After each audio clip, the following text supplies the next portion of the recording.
సత్లూజ్ అనే ఒక సినిమా మీద నిషేధం, అప్రకటిత నిషేధం అమలవుతుంది.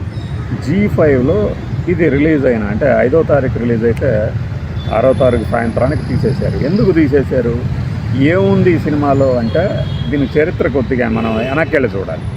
పంజాబ్ 95 అనే పేరుతో ఒక 5 ఏళ్ల క్రితం ఈ సినిమా మొదలుపెట్టారు, పూర్తయింది. కానీ సెన్సార్కి వెళ్ళినప్పుడు 127 కట్స్ చెప్పారట. 127 కట్స్ నాకు తెలిసి ఒక్కొక్క 10 సెకండ్లు తీసుకున్నా కూడా కనీసం 10 సెకండ్ల కింద లెక్కేస్తే మనము 127 అంటే ఒక 3 నిమిషాలు కంటిన్యూస్గా తీసేసినట్లు లెక్క. అదే ఒక్కొక్క చోట అయితే అది సినిమాకి ఎంత మేర ఆ నిడివి ఉంటుంది అనే దాన్ని బట్టి ఆధారపడుతుంది సినిమా కథాగమనానికి. అంటే ఆ తీసిన క్రియేటర్లు తాము అనుకున్న కథకి ఈ సీన్లు ఉంటేనే న్యాయం జరుగుతుంది అనుకుని ఆ సీన్లు తీసేయడానికి అంగీకరించాల. సో ఆ సినిమా అలా ఉండిపోయింది. ఇప్పుడు సడన్గా ఏంటంటే ఓటీటీకి రిలీజ్ చేశారు. రిలీజ్ చేయగానే వెంటనే తీసేశారు. ఇది పంజాబ్ 95 అనే పేరు సత్లూజ్గా మారింది. అయినా కూడా నిషేధం ఎదుర్కొంటుంది అప్రకటితంగా. అంటే దీంట్లో చూపించిన కొన్ని సన్నివేశాలు యాంటీ కంట్రీ అంటే మన దేశానికి వ్యతిరేకంగా ఉన్న కొన్ని శక్తులు వాడుకునే ప్రమాదం ఉంది అని కేంద్రం ఆందోళన. దేనికయ్యా అంటే పంజాబ్లో 1995 ఉగ్రవాదం, ఆ బియాంత్ సింగ్ అనే అప్పటి ముఖ్యమంత్రి గారిని సూసైడల్ అటాక్తో చంపేసిన క్షణం, ఆ సమయంలో ఉన్న పరిస్థితులు, వీటన్నిటి మీద ఈ సినిమాలో చూపించారు అని ఒక ప్రచారం. అంతేకాదు అప్పట్లో మానవ హక్కుల హననం జరిగింది. మిలిటరీనే పంజాబ్ రాష్ట్రం మొత్తం మోహరించి ఉన్న సందర్భంలో విచక్షణారహితంగా ఎన్కౌంటర్లు జరిగాయి. అలానే చాలామందిని పొట్టన పెట్టుకున్నారు అమాయకులు కూడా అని ఈ సినిమాలో చూపించారు అనేది ఆందోళన. అందువలనే దీనిని ఇండియాలో ఇలాంటి సంఘటనలు జరుగుతున్నాయి అని ఎవరో దాకా ఎందుకు పాకిస్తాను ఇట్లాంటి దేశాలు వారికి అనుకూలంగా మార్చుకుంటాయేమో పరిస్థితిని అని ఒక ఉద్దేశంతో, అంచనాతో ఈ సినిమాని తీసేయడం జరిగింది అని చెప్తున్నారు. G5 ఏం చెప్తుందంటే వీలైనంత తొందరగా ఆ సీన్లు కానీ అభ్యంతరకర అభ్యంతరాలని మేము తొలగించుకొని మళ్ళీ తీసుకొస్తామని చెప్తుంది. సినిమా నిర్మాతలు, హీరోలు వీళ్ళేం చెప్తున్నారంటే మేము ఇంకా పోరాడుతున్నాం. ఆ హీరో పెట్టాడు, మన వాడు Diljit I'm fighting with darkness అండి.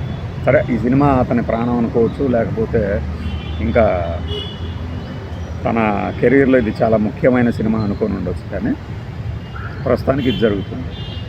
మరి నిజంగా అప్పటి 95 నాటి సంఘటనలు వీటన్నిటిని ఈ సినిమాలో పొందుపరిచారా అంటే చెప్పలేము. అన్ని రికార్డు మన సాక్ష్యాధారాలు ఉండవు కాబట్టి. కానీ అప్పట్లో జస్వంత్ సింగ్ ఖాల్రా అనే ఒక సోషల్ యాక్టివిస్టు అక్కడ జరిగినటువంటి దుర్మార్గాలు అనే వాటిని సోషల్ యాక్టివిస్టు వెలుగులోకి తీసుకొచ్చిన తర్వాత కనిపించకుండా పోయాడు అనేది ఒక కథనం ఉంది. అతని పాత్రలోనే హీరో నటించాడు. కాబట్టి ఇది ఏ ప్రభుత్వానికైనా ఏ పార్టీకైనా వ్యతిరేకంగా ఉందేమో అనేది చెప్తున్న అభ్యంతరం. సరే, ఆ సినిమా మొదలుపెట్టినప్పుడు పూర్తవుతున్నప్పుడే అభ్యంతరాలు వచ్చాయి. Censor board of film certification కూడా నిరాకరించింది, 127 కట్లు చెప్పింది. అయినా కూడా ఓటీటీకి ఎలా రిలీజ్ చేయగలిగారు అంటే ఓటీటీ ఓవర్ ద టాప్ కంటెంట్లో సెన్సార్షిప్ ఉండదు, ఎవడి సర్టిఫికేషన్ అవసరం లేదు. అందుకనే ఓటీటీకి కూడా సెన్సార్షిప్ కావాలి అని చాలామంది డిమాండ్ చేస్తుంటారు. మనం కూడా దానికి ఆమోదమే. ఎందుకంటే ఈ దేశంలో కానీ ఇంకేదైనా కానీ ఎవరు ఇష్టం వచ్చినట్లుగా సినిమాలు తీసేయటమో లేకపోతే నగ్నత్వాన్ని చూపడమో ఇదంతా కరెక్ట్ కాదు. ఇప్పటికే మొబైల్లో వచ్చినటువంటి దౌర్భాగ్యం, చెడు చాలు. ఇంకా భావ వ్యక్తీకరణ స్వేచ్ఛ పేరుతో ఏది పడితే అది చిత్రీకరించి వదలడం అనేది కరెక్ట్ కాదు. అందువల్లనే సెన్సార్షిప్ అవసరం దేనికైనా. అది స్వీయ నియంత్రణ అనేది ఎవడికి పెట్టుకోవాలంటారు, కానీ ఎవడు తీసిన వాడికే స్వీయ నియంత్రణ లాగా ఉంటుంది. ఈ కోణంలో ఏంటంటే ఈ సినిమాలో ఇది ఉంది అభ్యంతరకర సన్నివేశం అన్నప్పుడు దాన్ని తొలగించాలి అంటే నిర్మాతలు కానీ దర్శకులు కానీ ఒప్పుకోవాలి. ఒప్పుకోకపోతే సినిమాకి అవసరమైనటువంటి అనుమతులు రానప్పుడు ఏం జరుగుతుంది? ఇలాంటి ఓటీటీల మార్గం వైపు మళ్ళుతారు. ఓటీటీ నుంచి కూడా తీసేయించగలిగారంటే అందులో నిజంగానే ఏదైనా ఉండాలి, లేదంటే ఫలానా వాళ్ళకి వ్యతిరేకంగా ఉండాలి. సో ఈ కోణంలో ఏంటంటే దీని మీద రగడ జరుగుతుంది. దిల్జీత్ సింగ్కి ఇది ఈ మధ్యనే మై వాపస్ ఆవుంగానో ఏదో సినిమాలో చిన్నప్పటి నసిరుద్దీన్ షాక నటించినట్టున్నాడు, నాకు గుర్తుంది. ఎందుకంటే ఎక్కువ సినిమాలో లేడితను, మనం ఎక్కువ హిందీ సినిమాలు ఈ మధ్య కాలంలో చూడాలి, వెబ్ సిరీస్ చూస్తున్నాం. కానీ అది కూడా బాగా పేరు వచ్చింది, పేరు ఉన్నవాళ్ళు ఉంటేనే. ఇలాంటి సందర్భాల్లో ఏంటంటే స్వేచ్ఛ ఎవరి నుంచి ఎవరికి కావాలి అనేది ఒకటైతే, మనం అనుకున్న భావజాలాన్ని ప్రజల్లోకి చొప్పించడానికి ఒక బలమైన మీడియా ప్రసార సాధనం మాధ్యమం సినిమా. ఈ మధ్యకాలం వరకు హిందూ ఎలిమెంట్స్ హైందత్వాన్ని ప్రమోట్ చేస్తున్న కోణంలో ఒక పార్టీకి అనుగుణంగా చాలా సినిమాలు వచ్చినాయి. దానికి లేని అభ్యంతరాలు దీనికే వచ్చినాయా అంటే వస్తాయి. అది మన దౌర్భాగ్యం, అంతకుమించి మనం చెప్పేదేముండదు. నిజమా కాదా అనేది పక్కన పెడితే ఒక ప్రచారాన్ని, ఒక ఎమోషన్ని క్రియేట్ చేసి ప్రజలలో ఒక ద్వేషం, ఒక చీలిక తీసుకురావడానికి ఎవరు ప్రయత్నించినా తప్పు, అందులో సందేహమే లేదు. ఎవరు ఏ సినిమా వాళ్ళు చేసినా సరే. మరి సత్లుజ్ సినిమాకి సంబంధించి ఈ సోషల్ యాక్టివిస్ట్ మాయమైన కేసులో ఎవరైనా ప్రముఖులు ఉండి వాళ్ళ పేరు ప్రతిష్టలకి భంగం కలుగుతుంది అని వాళ్ళు భావించారా?